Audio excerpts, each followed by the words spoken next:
Hi, I'm Scott Fahn, publisher of the Jefferson City News Tribune. It's been 6 months since we acquired this tremendously historic paper, and I wanted to take a moment to tell you about some new things we're doing, some things we're transitioning from, and some things we're transitioning towards.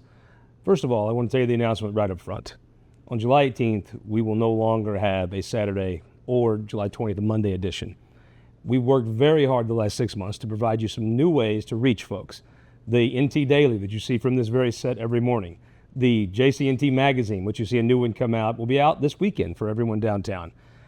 We have done forums on community interest. We've done candidate forums. We've covered live local election results, which we're very thrilled to everyone that watched. We have a whole great thing in store for the fall. We're going to host a congressional debate. You'll learn about it for the first time right here in conjunction with the California Democrat and the University of Central Missouri next month. There's a lot of exciting things happening. From that to the new editorial page you'll see on the 19th. There's a lot of things happening in the News Tribune, and some things we're transitioning away from. You know, the truth is, believe it or not, this is the only newspaper in the state that publishes 7 days a week.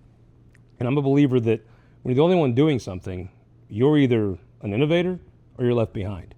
Frankly, I think the trend overall in newspapers show we're left behind. However, I want to make one thing clear. When I bought this paper, the intention was not to have layoffs. I know it was a rumor. It was just that. We want to lay off no one.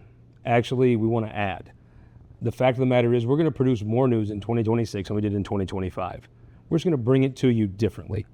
Frankly, the numbers show that. We did a deep dive on things we could offer you to give you different news products. And we've also done a deep dive on things that probably weren't core to our subscribers' demands. And the Saturday and the Monday papers were that. So we've decided to move away from them so we can focus all of our attention spread out on all of our news products that we're adding. We're not the only paper, obviously, to do this. In fact, we're the only one in the state that hasn't cut any days until now.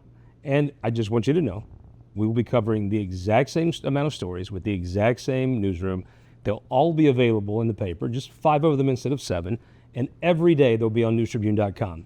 If you're a newstribune.com reader, you'll notice the stories aren't now just updated once a day. Stories are updated in real time as they become live. So you can come to newstribune.com and read every story in real time. And if you're like me, you can have that nice traditional paper. This wasn't an easy decision, but frankly, none of these are. Newspapers are in a tough place. I happen to feel extremely bullish about this historic title. I feel extremely bullish about this community. I feel extremely bullish about the magazine, about the NT Daily, and about all the other things we're working hard to bring you. As always, anytime there's change, I get it. I am the most change-averse person there is. But I would ask you to go along with us as we have a local family business in a local paper. Not only are we not cutting here at the News Tribune, we're looking to add. So if you've thought about a career in journalism or copywriting, we have a photography position open, we have a designer position open. Reach out to Tammy Hartley, whose email address will be at the bottom of the screen. Also, we need your help. We're looking for input from you. We have a reader advisory board. If you have opinions, please, we need you. We need you to help us make the News Tribune a success. And with that, we have this advisory board meets once a week. We're forming a group text. If you have any interest in donating an hour of your time to give feedback in real time to help make this paper the best it can be, because that's what this community deserves, I would ask you to reach out to Mia Sanson. Her email address is at the bottom of the screen here, and let her know you're interested in joining our reader advisory board. We can't have too many people. We can't have too much input.